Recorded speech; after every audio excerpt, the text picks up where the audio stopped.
Bonjour, bonjour. Donc aujourd'hui, je suis sur un Opel Mokka. Donc je vais vous expliquer la panne et qu'est-ce que je suis en train de faire et qu'est-ce qui a causé la panne. Donc mais avant tout, je vous invite à liker, abonner, partager la vidéo pour plus de vidéos. Voilà. Donc aujourd'hui, je vais vous détailler les problèmes de cette panne et en même temps, je vais vous expliquer aussi tout ce qu'il faudra démonter pour arriver à accéder à la pièce qui est en cause. Donc, première des choses, je vais commencer par vous expliquer ce qui s'est passé et à quoi correspond la panne. Après, je vous détaillerai tout ce qu'il faudra démonter pour arriver à atteindre la pièce qu'il faut démonter. Alors, donc, moi je suis pas vraiment la vidéo, mais bon, je vous explique et vous suivez la vidéo quand même. Bon, avec les images, vous allez voir tout ce qui ça donne. Donc, c'est ce client, on va dire ce client, donc a un problème. Il a déjà été au garage, donc on lui a changé l'avant-logère et ça n'a toujours pas résolu son problème. Et il est reparti dans le garage, on lui a dit que c'est le phare. Donc après, j'ai pris la voiture, donc j'ai fait mon diagnostic et j'ai trouvé que le code défaut correspondait au 1401. Donc je vous donnerai les détails à la fin de la vidéo. Je vous mettrai l'intitulé exact du code défaut. Donc moi, quand j'ai commencé à démonter, à regarder la voiture, donc j'ai trouvé que cette pièce, elle était cassée. D'accord. Voilà. Donc déjà, je vais vous montrer tout ce qu'il faudra démonter. Je vais vous dire maintenant tout ce qu'il faudra démonter pour accéder à cette pièce. Et après, je vais vous montrer la pièce exactement. Donc tout ce qu'il faudra démonter. Donc il faudra démonter la batterie, le calculateur, tout ce qui est sur la droite pour accéder à la pièce. Et ensuite, il faudra démonter le cache, le bocal de refroidissement, et puis tous les durettes d'air et les durettes d'eau qui vont dessus.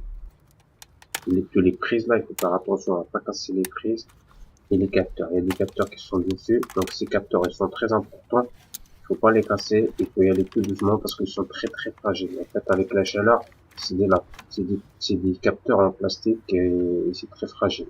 Et moi, j'ai réussi à en casser un, mais bon, je l'ai changé. Et après, de toute façon, la voiture elle est partie. Il n'avait plus de problème, il n'avait plus rien. Parce que cette voiture, elle est arrivée en fait, elle avait un manque de puissance. Et puis, le voyant moteur restait encore allumé. Donc, c'est manque de puissance et voyant moteur allumé. Donc, la pièce exactement qu'il faut démontrer, ça s'appelle le refroidisseur OGR. Refroidisseur OGR. Donc sur ce refroidisseur OGR, il y a un clapet à l'intérieur qui s'appelle vanne OGR aussi. Et c'est pas la vanne OGR que vous connaissez parce qu'il y a deux types de vanne OGR. Donc là sur cette image, vous voyez la capsule noire. Donc ça correspond, c'est elle qui actionne un clapet. Et ce clapet se trouve à l'intérieur. Donc voilà ce clapet, c'est celui-là, vous voyez qu'il est cassé. Donc il est en deux morceaux. Donc normalement il est en un seul morceau. Vous le voyez en place. Donc il est comme ça. Donc c'est la capsule, il appuie pour ouvrir, il tire pour fermer. Avec de l'air. Donc sur la capsule, il y a de l'air qui vient dessus.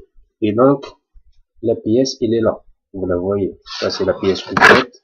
Donc on sort, mais cette pièce, le clapet, il peut se démonter tout seul. Donc c'est pareil, mais c'est pas vendu seul, c'est vendu complet. Donc la casse, il est dû à la calamine, bien sûr, parce que le moteur il était vraiment très très très noir à l'intérieur. La calamine, il a bien pris parce que il fait pas d'autoroute, il fait des petits trajets, c'est très, voilà.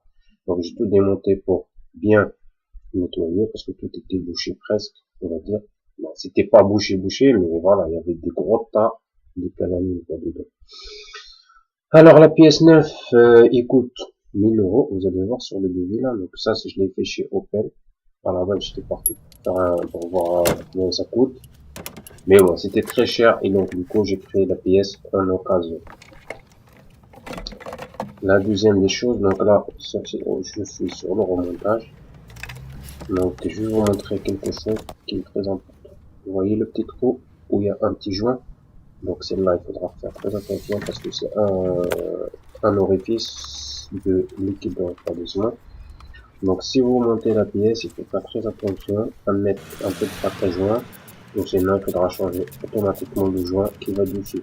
Sinon, dès que vous allez le remonter, vous allez avoir une fuite d'eau derrière. Et donc ça, faudra redémonter pour remonter. Voilà, donc il faut faire très attention à ça. Si tout, après tout le reste, c'est très simple. En général, il faut une clé de 10, une clé de 13 pour démonter tout.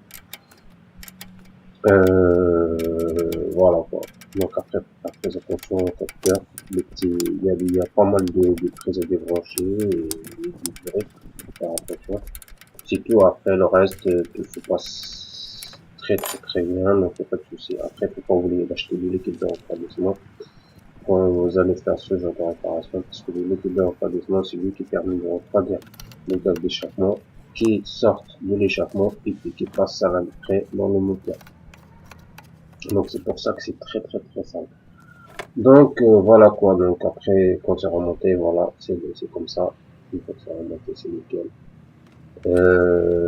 Et puis à remettre la batterie, le calculateur, c'est très bien. Et c'est terminé. Et bien sûr, quand vous mettez du liquide de refroidissement, ne pas oublier de faire chauffer la voiture parce que pour que ça soit pour le liquide de refroidissement se purge. Et voilà, une fois terminé, tout est nickel. Le voyant il est parti. La voiture marche très bien. Merci pour d'avoir suivi.